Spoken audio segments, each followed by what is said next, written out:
Hey guys, I'm going to talk to you today on things they didn't teach you in school about how to buy rental property. That's right. You are never going to get taught this in school, and these are a few tricks that I've picked up over the years between where I've been in the bank for several years, and I've talked to people that did this, and actually I've done this myself.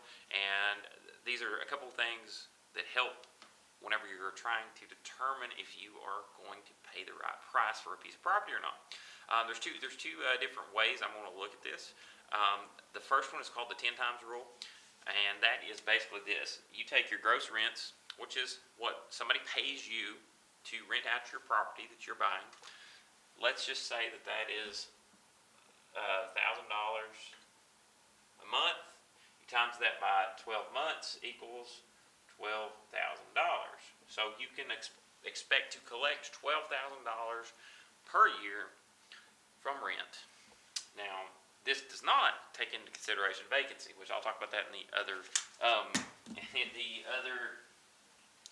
uh, calculation that we talked about. But what you can do if you wanted to do this on the 10 times rule is take into consideration you can take off 10% of that, and that's what most banks and most people use as the vacancy rate is 10%.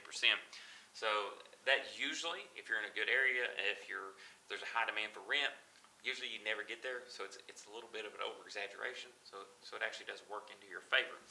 But if you were to take the gross annual rents, 12,000, times it by 10 equals 120K.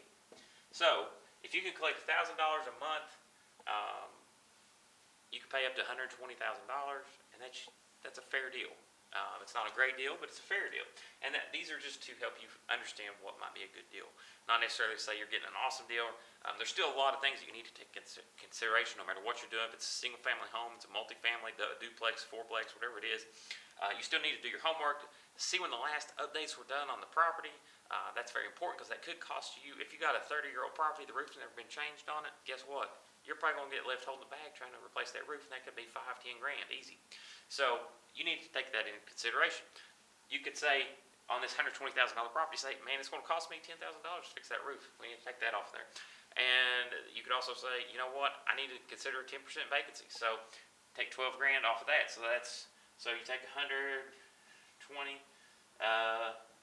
minus 12,000 for the vacancy, that's 108, and then minus 10 for the roof, you're at 98,000. That may be a phenomenal deal for you in the market you're in. If you can get $1,000 a month, you need to fix that roof, take the vacancy off. If you get it for $98,000 to $100,000, that's probably a really good deal for you. But that's just one way that you can use the 10 times rule to help you determine if you're buying a good rental property or not, as far as the price goes, the asking price, and what you're willing to pay for it. So another rule that I actually use this is Grant Cardone's rule. He calls it the 90-56 rule, and the 6 can actually be replaced with anything, any number that you want to try to make whatever return that you want on your money. But if you take $10,000 and that's your annual rent that you're going to collect, that top number, whatever your annual rent is that you think you'll collect gross. Don't take into consideration the vacancy, because this formula does it for you. If you times that by 0.9, that 10% is the vacancy. That gives you 9,000. So 9,000. Then you take the 9,000, which is taking the gross rents, taking into consideration the vacancy. You times that by 0.50, which is cutting in half, and it's basically saying I'm going to spend half the gross rents in expenses, whether that is taxes, insurance, if you pay utilities, whatever it is. This number can actually be adjusted fairly easily depending on what you're. Yeah, this is probably way conservative for single family homes. This is better for multifamilies, and that's what this calculation is better used for. And actually, it works really well with anything over 4 families too. But if you were dealing with a 4-family home, this would be ideal, or anything above that. So then you're going to get to $4,500. That's what your calculated net operating income would be. Then you divide that by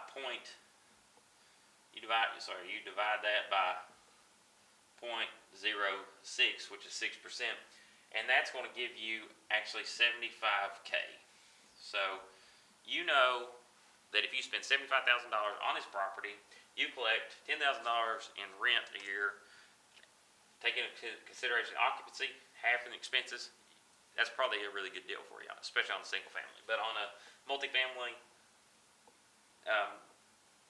this works really well. On a single family, I would probably change this to maybe 60 or 70%, because we'll probably say, sorry, 60%, because you've already taken the 10% off. So I'd probably change this to 60%.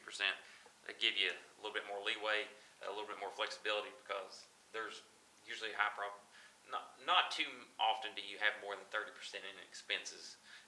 If you do, that's because maybe something crazy happened that you didn't anticipate, or you didn't do your homework and check the property out, check the condition, do the inspection of the inside of the properties to see exactly what needed to be replaced, when, if everything was in good shape, see what the terms on the lease agreements were, all that good stuff. That's all the stuff that you need to do if you're looking at buying property, to do your due diligence, to make sure you're getting a good deal, and make sure you don't have any surprises after you make that purchase. So I hope this has been very helpful to you. If you are looking at getting into the rental property space, this is just a couple ways that you can gauge on whether or not you're getting a good deal, if you're paying the right price or not. Again, they don't teach you this stuff in school, so I hope this has helped you out.